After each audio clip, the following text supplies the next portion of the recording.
¿Cuántos ustedes tienen hijos chiquitos? Algunos, ya, pero ya, bueno, bien. Unos ya pasaron por esa etapa. Si estás ahí en Facebook y tienes hijos de chiquitos, ¿cuántos años tienen? Te comento, te pregunto esto porque yo tengo una niña chiquita, tiene 2 años apenas, y con ella he aprendido el poder de la negociación. ¿Ya? Y te voy a explicar por qué. Entonces, como todo niño chico de 2 años, luego se pueden poner rebeldes, ¿no? Y entonces estamos comiendo y demás, o estamos haciendo algo, y mi niña se llama Mel, ¿no? Y le decimos, Amel, cómete esto. Y ella aprendió a decir no. Entonces es como, no. ¿Ok? Y Amel, cómete esto. Y con una tranquilidad del mundo dice, no. Digo, ok, está bien. Bueno, si no te lo comes, no vamos al parque, ¿no? Entonces, si comes la comida, te prometo que te voy a llevar al parque. Entonces dice, ok. Y entonces, bueno, no dice ok, dice, bien, ¿no? Sí, se empieza a comer, ¿no? Y así es para todo. Entonces, a ella también, por ejemplo, le gusta mucho ir al parque, le gusta mucho hablar con su tía por celular, por videollamada, y entonces con esas cosas con las que puedo negociar con ella, ¿no? En el sentido de que si no está haciendo algo que quiero que haga, o su mamá y yo, pues le decimos, ¿sabes qué? Si no haces esto, no vas a ir a tu tía, ¿no? Por decir algo, por celular. Y bueno, eso es lo que se podría llamar como una promesa condicionada. ¿Por qué? Porque tú le dices, yo te prometo que te voy a llevar a siempre y cuando tú hagas esto que yo te estoy pidiendo, ¿cierto? Es una promesa condicionada. Bueno, ¿por qué te comento esto? A lo largo de la historia de la humanidad, Dios ha dejado promesas, ¿ok? Al hombre, ¿de acuerdo? Ya sea al pueblo de Israel, a los gentiles y demás, Dios ha dejado promesas. Y una de esas promesas, una de las promesas más importantes que tenemos nosotros, es la promesa del Espíritu Santo, ¿cierto? Ahora, yo no sé si tú sepas esto, pero en la antigüedad, el Espíritu Santo no estaba con las personas todo el tiempo. ¿Sabías eso? Antes, por ejemplo, si algún profeta, algún guerrero o algo, quería realizar alguna labor importante, entonces dice la Biblia, y entonces descendió el Espíritu Santo sobre él y profetizó, ¿no? O entonces el Espíritu Santo descendió sobre esa persona e hizo tal cosa, ¿no? El Espíritu Santo no estaba tiempo completo, no las 24 horas con las personas. Ellos de vez en cuando, y personas muy específicas, recibían el Espíritu Santo, realizaban la actividad que tenían que hacer, que Dios les había mandado, y se iba otra vez, ¿no? Dios prometió el Espíritu Santo para que estuviera con nosotros todo el tiempo, a diferencia de aquellos entonces que solamente llegaba y se iba llegaba por un momento y se volvía a ir. Dios nos prometió que iba a estar el Espíritu Santo, pero iba a ser con una condición, ¿de acuerdo? No todas las personas en el mundo que están viviendo pueden recibir el Espíritu Santo. Entonces, lo que vamos a ver hoy es cómo recibir la promesa del Espíritu Santo, ¿de acuerdo? De eso se va a tratar el tema de este día, cómo recibir la promesa del Espíritu Santo. Y lo vamos a estar leyendo en Hechos capítulo 2, si me puedes acompañar, por favor, desde el 22 hasta el 42. ¿Okay? Hechos 2, del 22 al 42. Así que, si quieren, búsquenlo. Vamos a leer la primera parte del Hechos 2, del 22 al 35. ¿Sale? Voy a esperar a que lo tengan todos. Allá también en Facebook, YouTube y demás, los que lo están viendo, chequenlo, ya sea por en la computadora o en su Biblia física. Voy a dar unos segundos.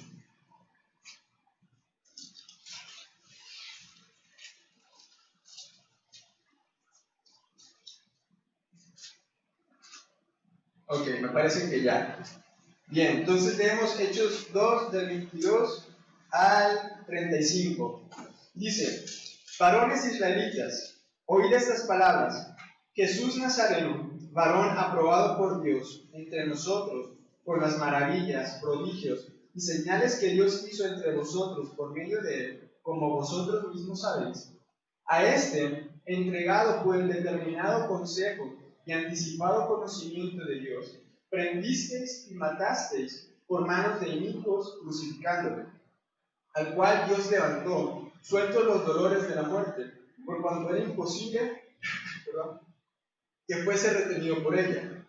Porque David dice de él: veía al Señor siempre delante de mí, porque está a mi diestra, no seré conmovido. Por lo cual mi corazón se alegró y se gozó mi lengua, y aún mi carne descansará en esperanza, porque no dejarás mi alma en el Hades, ni permitirás que tu santo vea corrupción. Me hiciste conocer los caminos de la vida, me llenarás de gozo con tu presencia. Varones hermanos, se os puede decir libremente del patriarca David, que murió y fue sepultado, y su sepulcro está con nosotros hasta el día de hoy. Pero siendo profeta, y sabiendo que con juramento Dios le había jurado que de su descendencia, en cuanto a la carne, levantaría al Cristo para que se sentase en su trono, viéndole antes, habló de la resurrección de Cristo, que su alma no fue dejada en el Hades, ni su carne vio corrupción. A este Jesús resucitó Dios, del cual todos nosotros somos testigos. Así que, exaltado por la diestra de Dios, y habiendo recibido del Padre la promesa del Espíritu Santo, ha derramado esto que vosotros veis y oís. Porque David no subió a los cielos, pero él mismo dice: dijo el Señor a mi Señor, siéntate a mi diestra, hasta que ponga a tus enemigos por estrado de sus pies. Amén. Bueno, me gustaría darte un poquito de contexto de todo eso que estamos viendo ahorita. Tal vez si no viniste la lección pasada, el domingo pasado, o ahorita estás medio frío y demás, y te agarré en curva. Aquí lo que está pasando es que Pedro está hablando, ¿de acuerdo? ¿Por qué? Porque ocurrió un evento importante, ocurrió el derramamiento del Espíritu Santo. Y estaban todos en Israel, en Jerusalén, y la gente que no era cristiana, gente que judía, inconverso se podría decir, vio que de pronto estaba ocurriendo algo nunca antes visto. Veía como lenguas de fuego estaban sobre personas, habían escuchado, sentido un terremoto, un viento fuerte, y de pronto también estaban hablando en idiomas que no pertenecían a la gente, los discípulos de Jesús, los que estaban ahí, empezaron a hablar en otras lenguas extranjeras, ¿no? Y entonces la gente que estaba alrededor, que estaba como testigo, viendo todo eso, se quedó asombrada y se quedó así como diciendo: ¿qué está pasando? Y entonces decían: pues a lo mejor están borrachos, están alcoholizados, demás. Y Pedro discierne lo que están pensando y les da esa explicación, ¿ok? En esto estamos ahorita cuando Pedro les dice: no es que están alcoholizados ni nada por el estilo, es que han recibido el Espíritu Santo. ¿De acuerdo? Entonces, Pedro va a proceder a explicar cómo se recibe el Espíritu Santo y va a dar una serie de pasos para hacerlo. Así que, igual, si estás tomando nota, por favor, apunta 3 pasos para recibir la promesa del Espíritu Santo. 3 pasos para recibir la promesa del Espíritu Santo. ¿Qué te parece si volvemos a leer de nuevo esta fracción? Para profundizar un poquito más y entenderlo un poquito más. Dice, en el 22, varones israelitas, oíd estas palabras. Jesús Nazareno, varón aprobado por Dios entre vosotros, con las maravillas, prodigios y señales que Dios hizo entre vosotros, por medio de él, como vosotros mismos sabéis. A este, entregado por el determinado consejo y anticipado conocimiento de Dios, prendisteis y matasteis por manos inicuos, crucificándole, al cual Dios levantó, suelto los dolores de la muerte, por cuanto era imposible que fuese retenido por ella. ¿Okay? Aquí vamos a encontrar el primer paso para recibir la promesa del Espíritu Santo, y es conocer de Jesús. ¿De acuerdo? El primer paso para recibir la promesa del Espíritu Santo es conocer de Jesús. Ciertamente, como te había dicho anteriormente, hay promesas que están condicionadas, ¿de acuerdo? la promesa del Espíritu Santo era una promesa condicionada que iba a ir en relación de nuestra fe, de tu fe o de mi fe en Cristo Jesús. Pedro sabía eso. Quienes no sabían eso eran muchos de los judíos que estaban en ese lugar, en ese tiempo, ¿de acuerdo? Muchos no sabían qué había pasado, muchos no sabían, por ejemplo, ni siquiera quién era Cristo, o lo habían escuchado más o menos de oídas, ¿ok? Pero ¿de qué es lo que va a hacer Pedro en este momento? Lo que él va a hacer es presentarles a Jesús, ¿ok? Por eso digo, el primer paso para poder recibir la promesa del Espíritu Santo es conocer de Jesús. ¿Okay? Entonces, fíjate cómo hace Pedro. Fíjate ahí en el 22, dice: Jesús Nazareno, varón aprobado por Dios entre vosotros, con las maravillas, prodigios y señales que Dios hizo entre vosotros por medio de él, como vosotros mismos sabéis, a este, entregado por el determinado consejo y anticipado conocimiento de Dios, prendisteis y matasteis por manos de inicuos, crucificándole. Entonces él está diciendo: a ese que ustedes mataron, no habían pasado ni 50 días, ¿no? Estaba en una fecha de Pentecostés, la crucifixión había pasado, ¿cuáles? 50 días antes. Que Pedro lo que hace le dice: ese que ustedes mataron, ese era un hombre que había sido aprobado por Dios, que había sido escogido por Dios, ¿ok? Y lo habían visto hacer maravillas, lo habían visto hacer señales, prodigios. Ese hombre que ustedes mataron, ese es el Cristo. Por él viene la promesa del Espíritu Santo. Ahí empieza su discurso Pedro. Y algo que me gusta mucho de esta parte, fíjate ahí en el 23, dice: entregado por el determinado consejo y anticipado conocimiento de Dios. Y esto me gusta mucho porque lo que está diciendo Pedro es que, a pesar de que era un evento doloroso para los apóstoles, a pesar de que había sido un evento, no sé, duro, difícil de pasar, dice que había sido un determinado consejo y anticipado conocimiento ¿de quién? De Dios. Es decir, que era parte de su plan. Perdón. Era parte del plan maestro de Dios. ¿Okay? Y esto tiene un gran impacto en nuestras vidas, porque Dios es aquel que puede planear desde la eternidad. Nada se le escapa, nada está por fuera de las manos de Dios. La muerte, la crucifixión, la resurrección de Cristo eran todas parte específica del plan de Dios. Y eso nos tiene que traer a nosotros una gran paz y una gran certeza de que nosotros estamos en manos de Dios, ¿cierto? No sé ustedes, pero por ejemplo, ¿a cuántos de ustedes les gustan las películas de los superhéroes? ¿No? A mí, bien. A mí, por ejemplo, me gusta la película, me gusta el personaje principalmente de Batman, ¿ok? Y a mí me llama mucho la atención, porque a pesar de ser un superhéroe que no tiene ningún poder, él puede estar ahí con Superman, con la Mujer Maravilla, con Flash y todos, por una razón en específico, y es porque puede planear y es un buen estratega. Gracias. Él planifica, hace estrategias, hace ideas y al final todo le sale como él quiere, como él esperaba, porque lo planificaba desde el principio. No es como estos estrategas de ajedrez, ¿no? Que ya saben qué es lo que va a pasar 10 movimientos atrás, ¿no? Y eso lo hace que pueda estar compitiendo, ¿no? Y esa es como su habilidad, su superpoder. Bueno, te digo, Dios planifica desde la eternidad. ¿Ok? O sea, si por ejemplo un jugador de ajedrez, tú dices: wow, qué impresionante, cómo puede planificar y demás en un tiempo corto mientras está jugando el partido y mientras hay distracciones y demás. Un hombre está completamente limitado en contra de la capacidad planificadora y de estrategia que Dios tiene. ¿Okay? Y entonces, ¿qué es lo que hizo Dios? Dios planificó y realizó su estrategia desde la eternidad. ¿Okay? Entonces, a nosotros, ¿qué nos debe dar?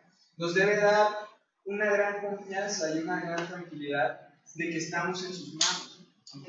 De que no hay nada en lo absoluto que se salga de las manos y del control de Dios. Si la muerte misma de Jesús estuvo en sus manos, estuvo planificado, ¿cuánto más nuestras vidas? ¿Ok? Entonces, cuando conocemos de Jesús, cuando empezamos a entender su palabra, y cuando empezamos a vivir día tras día y buscando que Él sea nuestro Dios verdaderamente y demás, tenemos que nosotros confiar en Él, ¿ok? Tenemos que nosotros depositar plenamente nuestra certeza, nuestra tranquilidad de que Dios tiene el control absoluto de todo, que no hay nada que se le pueda pasar, ¿ok? Fíjate cómo dice que fue desde el anticipado conocimiento de Dios, es decir, como diría él, ya lo tenía fríamente calculado todo, ¿de acuerdo? Dice después, prendisteis, ahí en el 23, y matasteis por manos inicuos crucificándolo. Entonces, Dios tenía el plan y sabía que Jesús debía morir, ¿de acuerdo? Y aquí nosotros lo que tenemos que hacer, y lo que hace Pedro en ese momento, es que le dice, ese es Jesús, ¿okay? A ese que ustedes mataron, a ese que le crucificaron, ese es Jesús. Pero viene algo bien importante, que también va en relación en cuanto a quién es Cristo. Fíjate en el 24, al cual Dios levantó, suelto los dolores de la muerte, por cuanto era imposible que fuese retenido por ella. ¿Ok? Es decir, no solamente fue muerto y fue crucificado, pero sino que también, ¿qué? Resucitó. ¿Ok? Pero como dice aquí, dice, era imposible que fuese retenida por ella.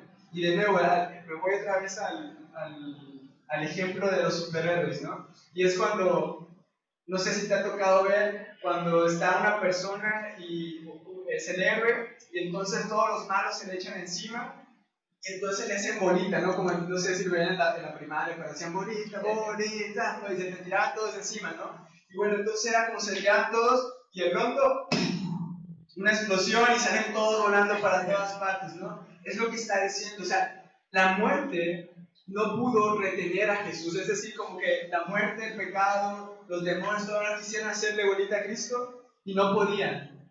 ¿Por qué? Porque es mucho más poderoso. Entonces, ¿qué pasa? La explosión y sale todo volando, la muerte para allá, todo. ¿Qué más terrible enemigo podemos tener nosotros, el hombre, que la muerte? No hay nada más certero, y podríamos decir, que la muerte misma. Y Jesús la vence. Ese es Cristo. ¿Ok? Por eso es necesario, porque para nosotros podamos recibir la promesa del Espíritu Santo, conocer de Jesús, conocer que Él es el único que tiene ese poder, esa autoridad para vencer incluso a la misma muerte. ¿Ok? La muerte no puede con Cristo. Hay algo que, una frase, no sé si la han escuchado alguna vez, y es que dice, solo hay dos cosas certeras en la vida, la muerte y los impuestos, ¿cierto? ¿No la han escuchado? Es una frase ahí medio gringa. Y dice, no hay nada más certero que la muerte y los impuestos, es decir, a todos nos toca pagar impuestos y todos nos toca morir. Pero Jesús está por encima de eso. Jesús no tiene que pagar impuestos. No, perdón, Jesús está por encima de la muerte. Jesús va mucho más allá. ¿Ok?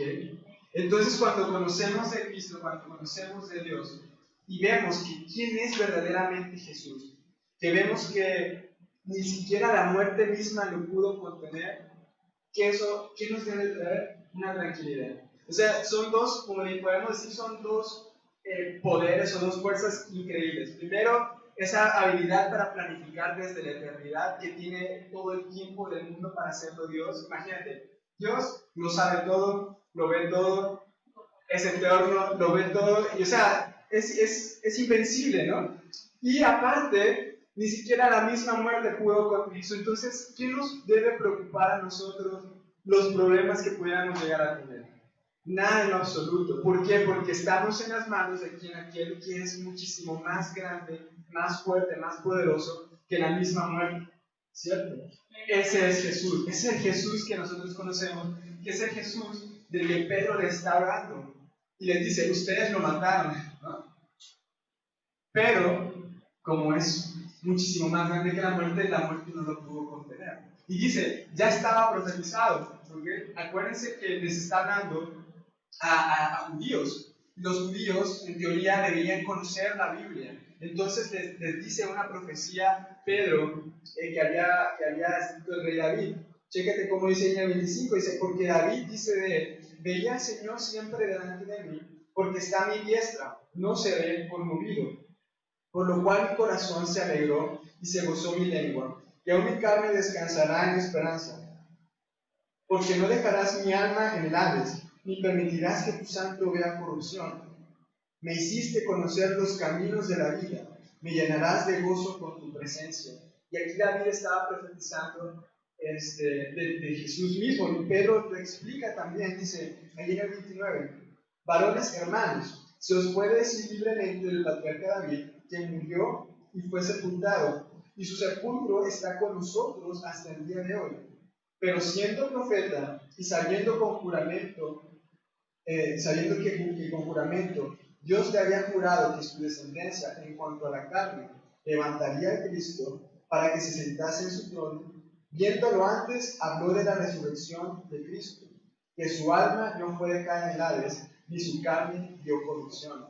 Y aquí cuando dice corrupción, pues, ¿qué es lo que pasa, por ejemplo, cuando un cuerpo lo entierras, ya muere y demás, y pasan los años y desentierran el cuerpo? ¿Qué pasa? El cuerpo está deshecho, está corrompido, ¿no? Ya no tiene estructura ósea prácticamente, lo comieron los gusanos. Pero aquí está diciendo que su cuerpo no iba a haber corrupción, hablando del cuerpo de Cristo, ¿cierto? Entonces, Pedro le estaba profetizando, o más bien Pedro les estaba recordando la profecía que había hecho David sobre Jesús mismo. Ahora igual te comento, a lo mejor no habías escuchado, pero Jesús viene de la descendencia de David, en la carne, ¿cierto? Por eso le dicen mucho Jesús, hijo de David.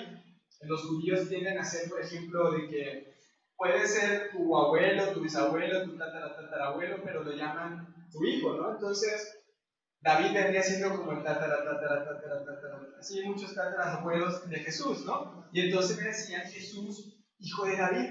Y esa profecía Pedro le dice, David sabía que Dios le había prometido que la salvación, que la restauración del pueblo de Israel, que la restauración y la salvación de todo el mundo iba a venir de su descendencia, ¿ok? De alguno de sus tataranietos, ¿cierto?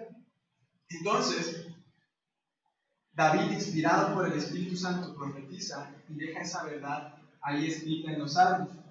Entonces, Pedro se la recuerda y le dice, Jesús no podía ser vencido por la muerte, Jesús iba a resucitar.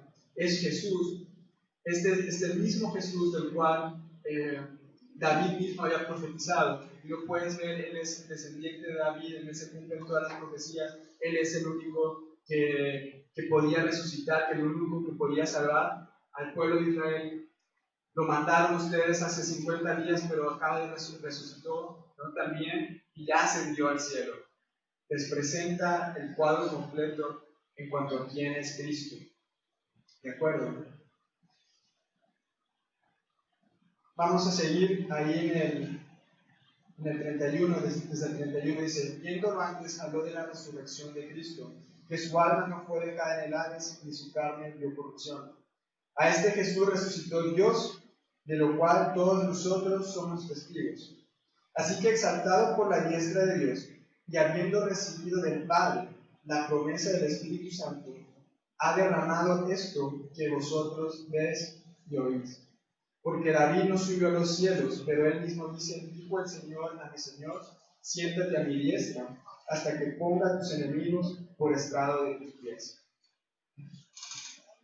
Dice ahí en el 33, fue exaltado por la diestra de Dios, y habiendo recibido del Padre la promesa del Espíritu Santo, ha derramado esto que vosotros veis y oís.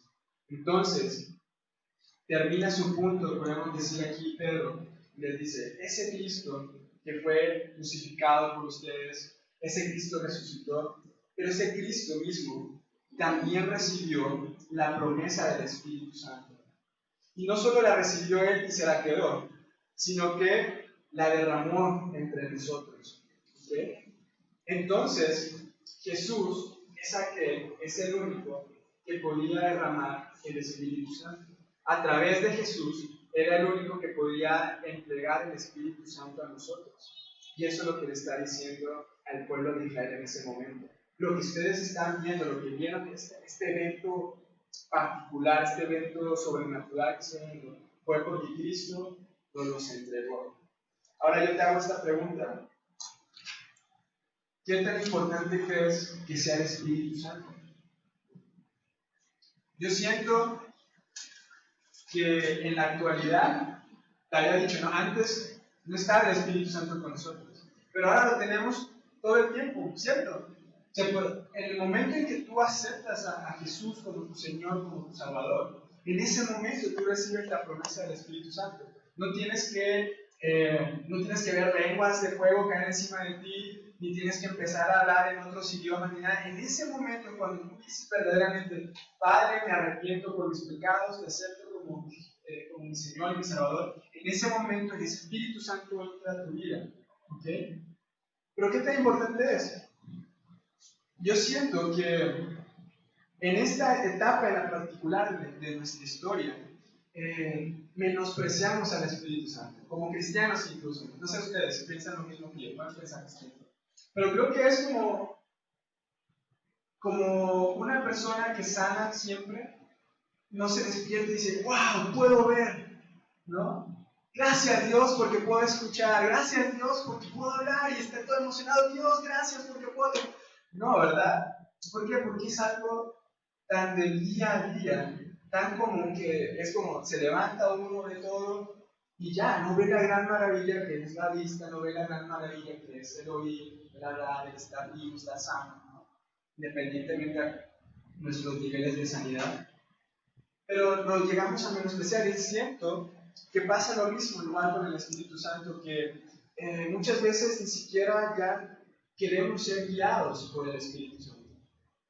¿Okay?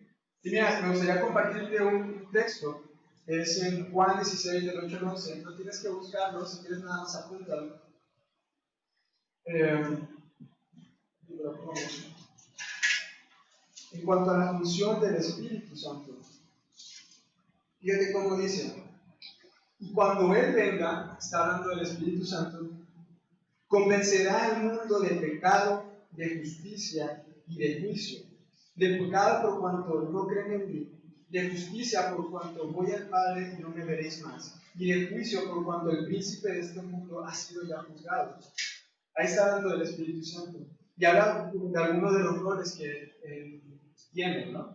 Pero yo te puedo decir que sin el Espíritu Santo ahorita en nosotros, esta obra de la iglesia no se puede dar. ¿Me explico? Es gracias al Espíritu Santo que, por ejemplo, el pastor Chun se puede parar aquí y hablarles y tener un tema preparado y tener una palabra que va específicamente dirigida a tu corazón y porque el Espíritu Santo se lo revela o lo pone. Y es por el Espíritu Santo que tú puedes recibir esa palabra y decir, verdaderamente me habló y me está hablando a mi espíritu y me siento conmigo. Sin el Espíritu Santo no podríamos vivir prácticamente, no podríamos avanzar como iglesia. ¿Ok? Él es el Espíritu Santo el que da el fruto del Espíritu, ¿no? Paz, paciencia, bondad, gozo. Es por el Espíritu Santo que podemos dejar esos pecados más ocultos, más profundos a nosotros. Esa es como la fuerza que nos está dando el Espíritu Santo. Es Dios mismo, pero es Él quien nos ayuda. ¿Okay? Y siento que muchas veces es lo que te digo, que como que se nos olvida, ¿no? Como que queremos hacer todas nuestras propias fuerzas, o se nos olvida de, otra vez la iglesia, o este pecado que tengo en mí, y no estamos realmente viviendo por el Espíritu. Y creo que, en general, esta es una parte muy importante que necesitamos cada uno de nosotros. Igual, o sea, yo incluido, yo siento cómo he fallado en esa parte, porque, por ejemplo, siento que cuando nos gana la ansiedad, cuando nos gana el enojo, cuando tal vez nos gana el pecado en la vida, en nuestras vidas, cuando nos gana la tristeza, esos pensamientos de derrota, estamos olvidándonos del Espíritu. ¿Me explico? Si verdaderamente viviéramos en el Espíritu Santo constantemente, es como eso que te produce esa ansiedad. Tú dirías, ¿sabes qué? Dios, llévatelo, o yo confío en ti, dame tranquilidad. O si te enojas en ese momento, tú puedes decir, Dios, verdaderamente quítame de ese enojo, o ayúdame a entender por qué estoy enojado, por qué estoy frustrado, o por qué estoy triste, o por qué tengo miedo. Pero se nos llega a olvidar tanto que a pesar de que somos cristianos, a pesar de que somos hijos de Dios, a pesar de que Dios nos ha dado el Espíritu Santo, quiero que veas, por ejemplo, si tienes oportunidad, ve y checa, investiga en la Biblia qué es lo que hacían los hombres de Dios cuando tenían el Espíritu Santo. ¿Okay? ¿Qué grandes obras hacían? Eso es lo que tú tienes ahorita. ¿Okay? Y entonces muchas veces nos dejamos derrotar, nos dejamos vencer, cuando ya tenemos lo necesario para vencer todo eso que nos ataca, que nos acecha. Cuando ahí dice en el versículo, en el 33, de nuevo en Hechos, que fue Jesús quien esparció el Espíritu, dice, ha derramado eso que vosotros veis y oís. Yo siento que fue como la última jugada o la carta donde vence por completo. Porque obviamente Cristo vence en la cruz al pecado, a la muerte y todo, Él resucita. Pero no solo eso, sino que nos deja el Espíritu Santo. Y es ahí cuando nosotros, ya a pesar de que estamos en un mundo caído, podemos vencer. ¿Okay? Porque hay pecado en el mundo y somos tentados y demás, pero es gracias al Espíritu Santo que podemos vencer todo eso. Entonces es como que Jesús hizo su parte, venció, pero además deja el Espíritu Santo para que no haya forma alguna de que se pudiera deshacer algo. ¿Okay? O sea, no hay forma alguna en la que te pueda derrotar el pecado, ¿cierto? Entonces, es la carta triunfal, es como dicen luego también la expresión, es el último clavo del ataúd que le dan, es con donde amarran a la muerte al pecado, con el Espíritu Santo lo dejan ahí entre nosotros. Entonces, yo te digo, ¿no? ¿Cuánto estamos viviendo en el Espíritu? Porque podemos ser hijos de Dios, podemos ser cristianos y tener tiempo, pero siento que se nos olvida o no llegamos a conocer verdaderamente y vivimos frustrados, enojados, angustiados, y eso no es una vida para un creyente. ¿Okay? En cambio, si verdaderamente podemos vivir en el Espíritu Santo y aceptar ese regalo que Dios nos ha dado, ahí es donde podemos disfrutar al máximo esta vida que Dios nos ha dado, ¿cierto? Entonces, para concluir con esta parte, es como vivamos en el Espíritu, aprovechemos este regalo que Dios nos da, escuchemos al Espíritu Santo que nos habla día a día, que nos habla a través de su palabra, que nos está diciendo y que nos está llamando, ¿no? Constantemente. Y no hagamos eso de callar la voz, ¿no? De callar el Espíritu Santo, y no hagamos que hasta el momento en que se vuelva un simple susurro. Al contrario, vivamos el Espíritu por el Espíritu. Es súper importante. Entonces, primer aspecto, el primer paso para recibir la promesa es conocer de Jesús, ¿cierto? Vamos a seguir en el versículo 36. Dice, sepa pues ciertísimamente toda la casa de Israel que a este Jesús, a quien vosotros crucificasteis, Dios le ha hecho Señor y Cristo. Y aquí vamos a encontrar el segundo paso para recibir la promesa del Espíritu Santo, y es reconocer a Jesús como Señor y Cristo. Segundo paso para recibir la promesa del Espíritu Santo es reconocer a Jesús como Señor y Cristo. Fíjate cómo dice ahí, en el 36. Sepa pues ciertísimamente, ¿no? Prácticamente es que no les quede una duda en lo absoluto, que no quede nada, que no se les olvide que Jesús, a quien vosotros crucificasteis, Dios le ha hecho Señor y Cristo. O sea, dice, es algo claro, obvio, evidente, conciso, no hay duda en lo absoluto de que Jesús es ahora Señor y Cristo. ¿Ven? Y bueno, ¿qué significa lo que es Señor y Cristo? Porque te decía, el segundo paso es reconocerle como Señor y Cristo. Ahora, la palabra Señor significa amo, significa dueño. ¿Ok? Entonces, ¿por qué podemos decir, o qué significa cuando decimos que Jesús es nuestro Señor? Cuando decimos esto, significa es que Jesús es nuestro dueño, es nuestro amo, es nuestro jefe, ¿no? Es decir, que nuestra vida le pertenece a Él. ¿Okay? Y muchas veces podemos pensar como que somos cristianos y sí, conocemos de Jesús y creemos en Cristo, pero realmente no es nuestro Señor. Y aquí voy con eso, es que el que es esclavo, porque esa debería ser la palabra, esclavo del Señor, el esclavo hace la voluntad del Señor, ¿cierto? Entonces, si como en los tiempos de antes, ¿no?, donde estaba permitida la esclavitud, y esa es como la ilustración, si el amo le decía, oye, ve a hacer algo, no había posibilidad, no había forma en que el esclavo le pudiera decir que no, ¿ok? Tenía que ir a hacerlo. Cuando nosotros decimos que Jesús es nuestro Señor, o por lo que se supone que es cuando Jesús es nuestro Señor, es porque nosotros tenemos que hacer la voluntad de nuestro Señor. ¿Okay? No hay forma de que nosotros le pudiéramos decir que no a Jesús. Si le dijéramos que no, entonces, ¿qué sería? No sería nuestro Señor, ciertamente. ¿De acuerdo? Entonces, ¿por qué es nuestro Señor? ¿Por qué podemos decir que es nuestro Señor? Y la respuesta más rápida es que porque Él te compró. ¿Okay? Porque Él te compró. Y para explicarlo un poquito mejor, me gustaría hacer una ilustración. Como les había dicho antes, tanto aquí en México, en Estados Unidos, en el mundo en general, era permitida la esclavitud, ¿cierto?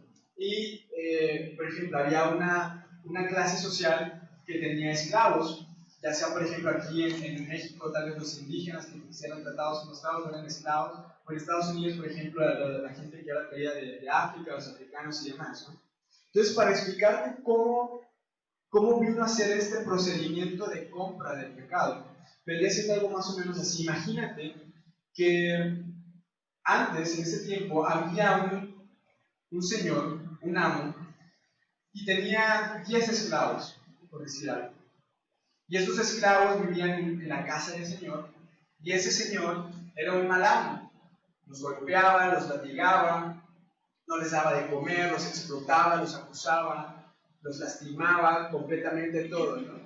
Pero no se podían ir porque eran más débiles que el Señor, no tenían los recursos económicos, aparte tenían miedo, estaban ahí agarrados y demás, en fin, estaban esclavizados, ¿no? La palabra.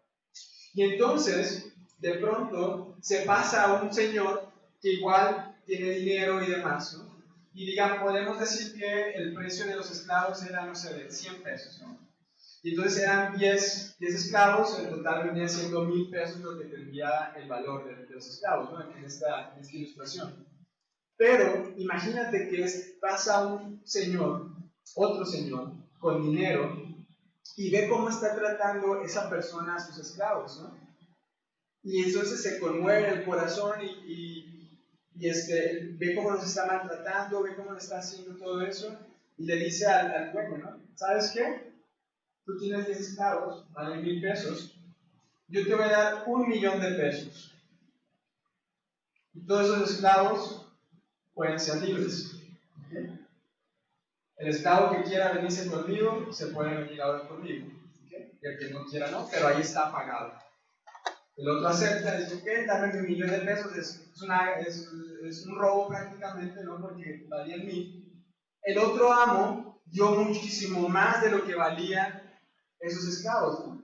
Y entonces algunos esclavos de ahí dicen, pues Este pagó 1,000,000. O sea, debe tener muchísimo más dinero, se ve que es más buena onda, se ve que es un mal amo y demás, me voy con él, ¿no? Pero hay otros que dicen, no, pues yo me quedo aquí, y como dice el dicho de más vale mal camino que bueno por conocer, en el chapulín colorado. Y entonces, prefieren quedarse ahí y continúan siendo golpeados, maltratados y demás. Mientras que los otros se van y el otro amo dice, no, eres libre, eres libre. Así es como ocurre, o lo que ha ocurrido en el proceso de la salvación.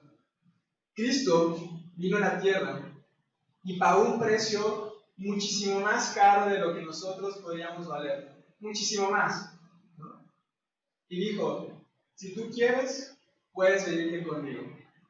¿Okay? Ya está pagado. Pero te puedes quedar con el otro amo. ¿Cuál es ese otro amo?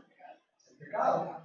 El pecado te golpea, te lastima, te acosa, está constantemente vituperiándote, diciéndote que no vales nada. Pero muchos de nosotros queremos seguir con ese otro mal amo, a pesar de que ya esa deuda ya fue pagada. Es en el momento en que tú decías, ¿sabes qué? Me cansé de este mal amo, me cansé como me ha tratado todo ese tiempo, me voy con este que me pagó bien. Muchos siguen ahí. ¿Okay? Para poder recibir la promesa del Espíritu Santo, tenemos que decir, yo me voy con el buen amo. ¿Quién es ese buen amo? ¿Quién es ese buen Señor? Jesús. ¿Cierto? Ese es el señorío, ese es el precio que Él pagó.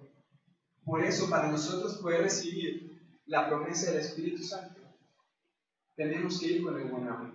¿Okay? No es algo que vaya a dar a todo el mundo, así en general, es algo que es nada más para los hijos de Dios, para los que han decidido ir con el buen amo, ¿no?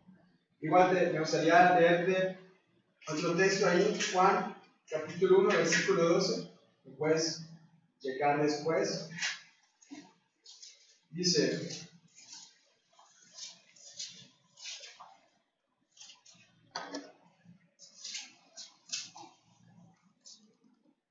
mas a todos los que le recibieron, a los que creen en su nombre, les dio potestad de ser hechos hijos de Dios. O sea, no todos podemos tener el Espíritu Santo, no todos podemos ser llamados hijos de Dios. ¿Qué dice? A todos los que le recibieron y los que creen en su nombre. Igual aquí les dice Pedro a los judíos,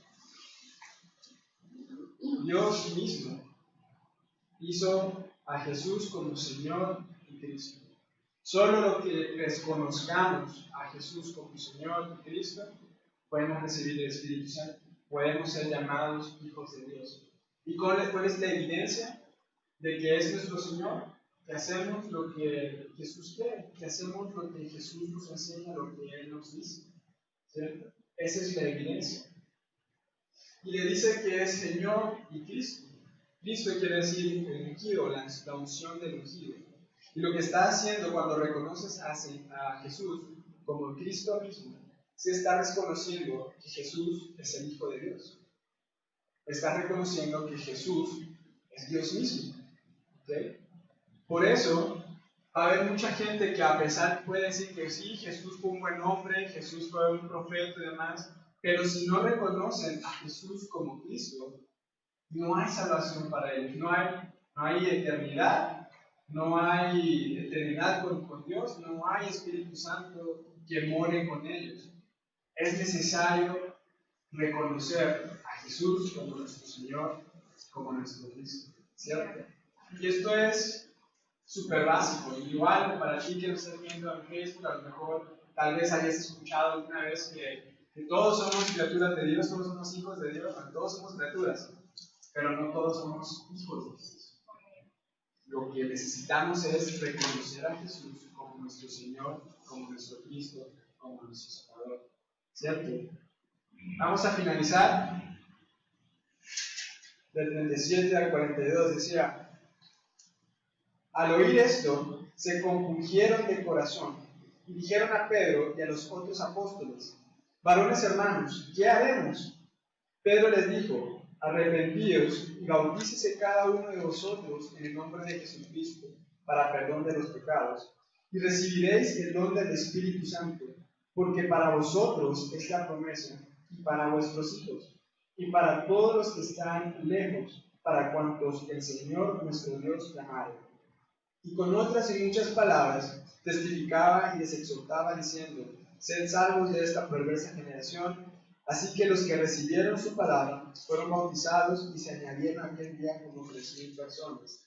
Y perseveraban en la doctrina de los apóstoles, en la comunión unos con otros, en el partimiento del pan y en las oraciones.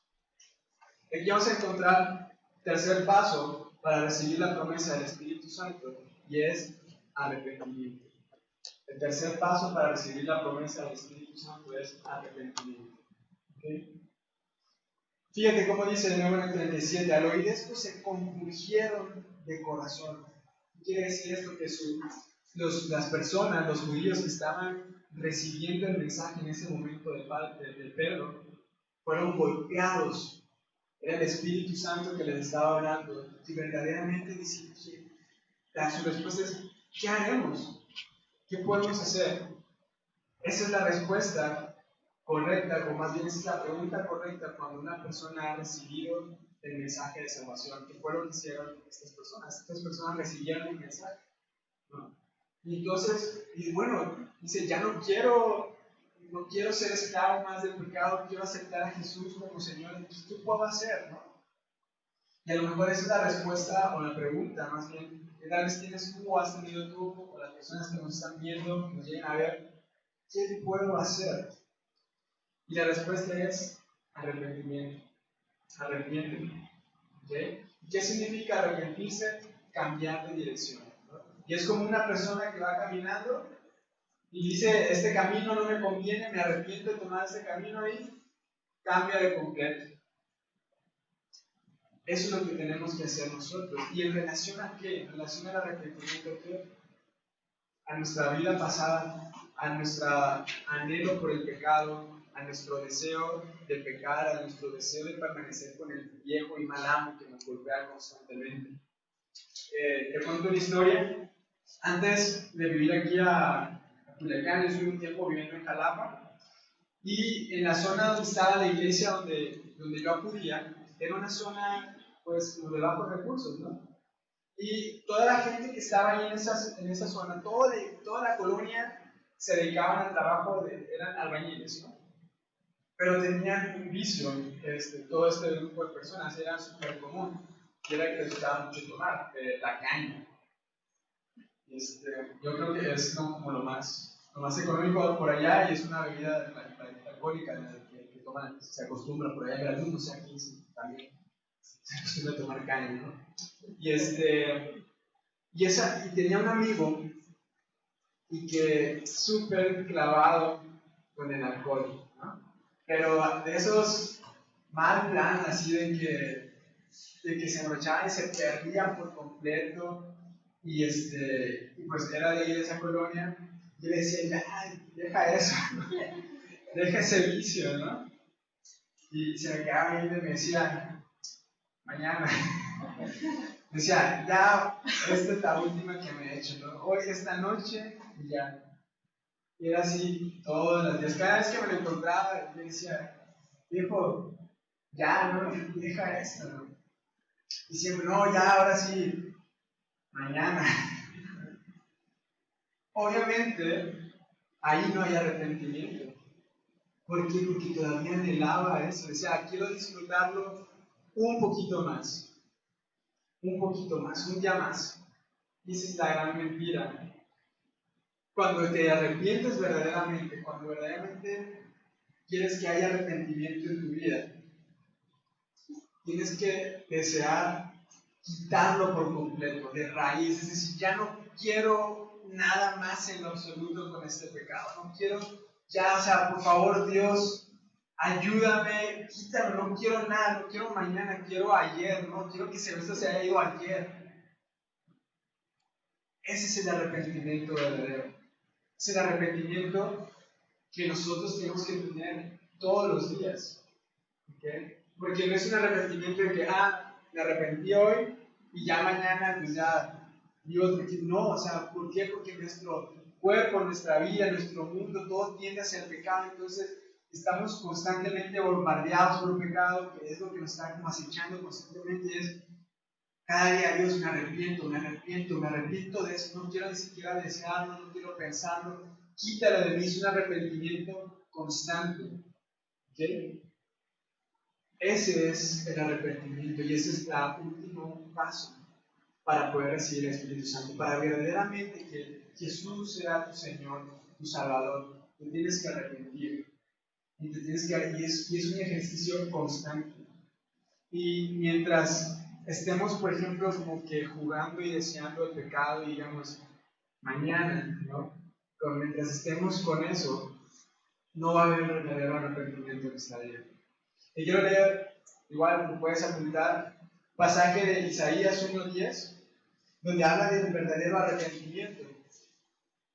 Te lo leo de rapidez, fíjate cómo dice, desde el 1:10, príncipes de Sodoma, oíd la palabra de Jehová, escuchad la ley de nuestro Dios, pueblo de Gomorra. ¿Para qué me sirve, dice Jehová, la multitud de vuestros sacrificios?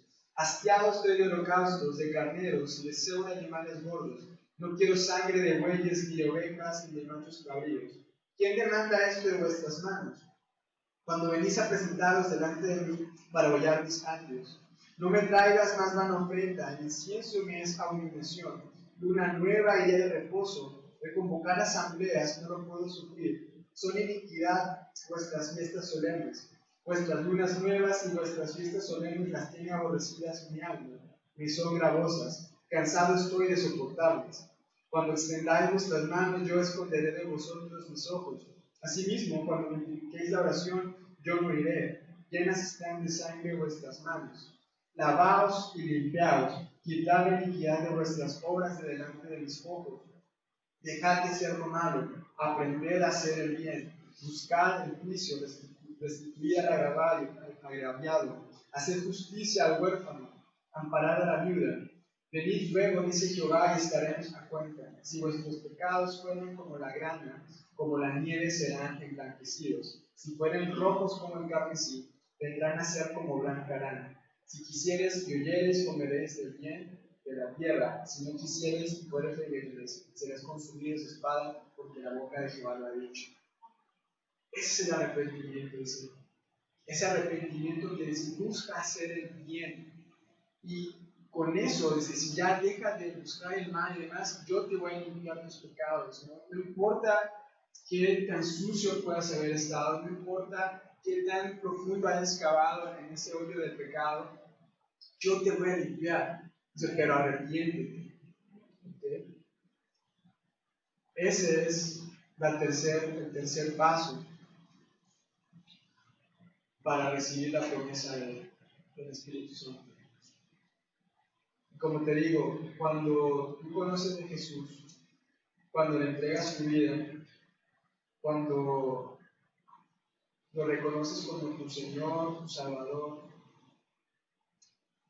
cuando te arrepientes verdaderamente, el Espíritu Santo entra en tu vida y empieza a actuar, y empieza a cambiarte, y empieza a tomar las decisiones correctas, y empieza a verdaderamente poner ese gozo de salvación, y verdaderamente a disfrutar y vivir lo que es la vida del creyente, del Hijo de Dios. Mi invitación es que podamos seguir cada uno de estos pasos. Obviamente, pues ya conocemos de Jesús. Si estás en esta iglesia, pues te tienen que hablar de Jesús cada servicio, cada domingo, ¿no? Pero de ti depende que verdaderamente sea tu Señor. De ti depende que verdaderamente creas que Él es Cristo, que es el Hijo de Dios. Y obviamente de ti va a depender que te arrepientes y que nos arrepintamos constantemente. Ya vamos a terminar. Nada más vamos a leer desde el 38. Dice: Pedro les dijo: arrepentíos y bautícense cada uno de vosotros en el nombre de Jesucristo para perdón de los pecados, y recibiréis el don del Espíritu Santo. Porque para vosotros es la promesa, para vuestros hijos y para todos los que están lejos, para cuando el Señor nuestro Dios llamare. Fíjate cómo dice, porque para vosotros es la promesa. Esa promesa del Espíritu Santo es para ti, es para mí. ¿De acuerdo? Por eso el arrepentimiento. Ya dice al final, dice, con muchas otras palabras testificaba y les exhortaba diciendo, ser salvos de esta generación, de esta perversa generación. Así que los que recibieron su palabra fueron bautizados y se añadieron aquel día, como 3,000 personas. Y perseveraban en la doctrina de los apóstoles, en la comunión unos con otros, en el partimiento del pan y en las oraciones. Ya por último, esta es una evidencia de quién verdaderamente ha sido transformado por Jesús, por la obra del Espíritu Santo, y es porque perseveraban en la doctrina de los apóstoles. Es decir, ahorita como nosotros estamos en la Biblia, que la palabra nos está hablando, queremos vivir bajo estas enseñanzas y hacerlas nuestro día a día. ¿No? Dice, en la comunión unos con otros, en unirnos, ¿no? En la partición del pan y en las oraciones. Así que hermanos y hermanas, Dios nos ha hablado, yo siento que nos habla con su palabra, nos invita a que verdaderamente podamos ser guiados por el Espíritu Santo. Como dijo Pedro al final, esta promesa es para cada uno de nosotros. ¿Okay? No necesitas hacer nada más, no necesitas ir al Timbuktu, al Himalaya, encontrar inspiración divina, no, o sea, lo único que tienes que hacer es conocer a Cristo, dejar que sea tu Señor y verdaderamente arrepentirte. ¿De acuerdo? Eso es lo que tienes, la garantía de la promesa del Espíritu Santo. Y mi invitación en particular es que cada uno de nosotros podamos verdaderamente vivir en el Espíritu. ¿Okay? Caminemos en el Espíritu en lugar de en la carne. Y cuando entonces sientas que te empiece a ganar la angustia, sientes que te empieza a ganar la ansiedad, el enojo, todo eso, es un indicador de que te estás alejando del camino del Espíritu, no regresa. Ya se los dije, ya no lo pueden olvidar ahora. Ese es el indicador. Entonces, cuando nos esté fallando esa parte, enseguida, Dios, ayúdame a corregir, ayúdame a cambiar mi camino, ayúdame a arrepentirme verdaderamente. Quiero orar en especial por este tema, porque podamos ser guiados por el Espíritu Santo, porque cada decisión que tomemos sea guiada por Él, que no menospreciemos el Espíritu Santo. Y también quiero orar por las personas que nos estén viendo, a lo mejor es la primera vez que escuchan el Espíritu Santo, a lo mejor es la primera vez que lo que necesitan hacer para recibir el Espíritu Santo, para recibir la salvación. Así que también me gustaría orar por ellos. Así que si me acompañan, por favor, vamos a orar. Padre Santo, te damos gracias por este día en el que nos permites recibir tu palabra, nos permites conocerte más, nos permites ver, Señor, cuáles son los pasos para recibir esa promesa del Espíritu Santo que tú nos has dejado, Señor, para nosotros. Te pedimos, por favor, que cada vez más en nuestro día a día, que en nuestras iglesias, Señor, nos dejemos guiar por tu Espíritu Santo, Padre. Que las decisiones que tomemos no sean de nosotros, sino más bien que provengan de ti, Señor. Por favor, ayúdanos a permanecer siempre en comunión contigo, a tener ese contacto directo siempre, Padre, a poder escuchar tu voz. Ayúdanos a no ir apagando ese fuego del Espíritu que luego nos llega a hablar fuertemente después de la predicación, pero que a lo mejor, a como va pasando los días, las semanas, se va alejando cada vez más. No permita, Señor, que nos alejemos, sino al contrario, ayúdanos, por favor, Padre, a poder hacer tu voluntad.